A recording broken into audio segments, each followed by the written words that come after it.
Well, welcome back to Simple Truth. We're trying to pull out some simple truths for the story of David in 1 Samuel. We're in chapter 23. We're in verse 6.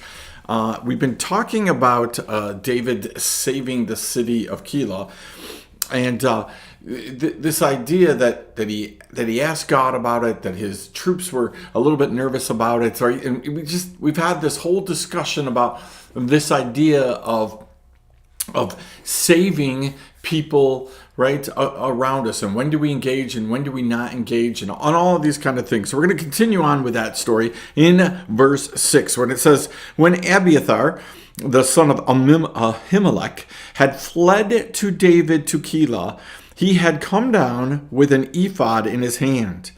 Now it was told Saul that David had come to Keilah, and Saul said, God has given him into my hand, for he has shut himself in by entering a town that has gates and bars. Right? So we get this victory by David, and then David puts himself in this city, right? Only this city is set up to be more of a prison than it is an actual safe place, right? So again, we have to understand that this whole entire time, David has been running away from the jealousy of Saul. There are some times where you and I run to places that we consider to be safe, but they simply aren't.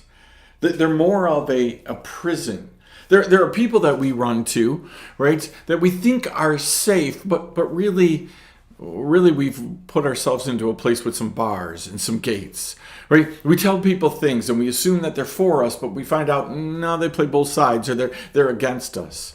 Or we put ourselves in a situation where it looks like, hey, the enemy is going to get us. A lot of times this happens in finances, in relationships. We back ourselves into a corner. We think if we just take on this extra loan, if we do this, that it's going to give us freedom. Or we start to think, hey, maybe the tide is changing and things are changing and I can be a little bit more careful. I talk about this with people all the time. A lot of times when we're in spiritual warfare, which is an everyday thing, but when we're really feeling the intensity of some spiritual attacks, a lot of times we get a little reprieve and we think, okay, we're through this. It's kind of like when you have a bunch of medical things going on and you find out, no, it's not this, and you're like, okay, we can breathe.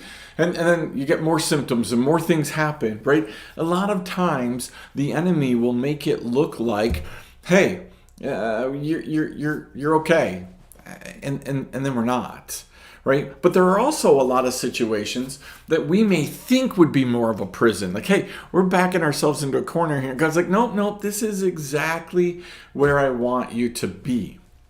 Right? I'm gonna work through this. I'm going to help. The problem here is that David was warned by his mighty men, right? By the people that were following him. Hey, you know what? We're a little concerned about this whole thing. And God says he's going to get the victory. But after the victory, now it looks like an Elijah moment where I got the victory on Mount Carmel, slew a bunch of prophets, false prophets. God called fire down.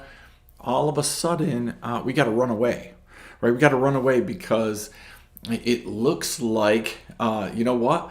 God gave us that victory, but instantaneously we're worried about, but can he do this? Or we just immediately think that that God isn't going to do this. Right, so there's some complicated thoughts. Sorry that it's not super succinct in nature of this thought process. But imagine being David. You just got this major victory, and now all of a sudden you're in a city, and the enemy's like, I got him. Right? Sometimes God just plays with the enemy. Sometimes God just makes the enemy think we got him this time. And then at the last minute, God's going to come in and he's going to take care of a situation, right? So again, we need to be in tune with God. David was obedient. He helped save a city, right? And then he's in that city for the victory party. And the enemy's like, yeah, now we got him exactly where we want him. Right? So instead of leaning on your own understanding in a moment, lean on God's understanding. Hey, God, if you told me to do this, then probably I should be doing this. Probably you're going to take care of all the other pieces, right? It does not mean it's going to look like we think it should. And it might very well be that we feel like we've been put in a prison. It looks like we've been in a prison. But do you trust God to do what he's asked you to do? That then, even if you do it, how many times have you gone because God has said, talk to somebody, do this for somebody, and you get there and it looks like, man, this isn't exactly what I thought. Right? Or it ends up worse. Like, hey, I talked to this person, but now somebody else is mad at me, or I thought I got this all taken care of.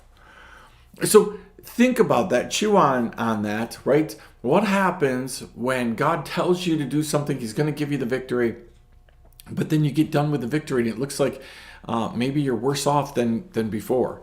Or maybe helping somebody else, caused your bank account to go down, or your status to go down, or you to get looked at poorly. So chew on that for a little bit. We'll see you next time right here. Simple Truth.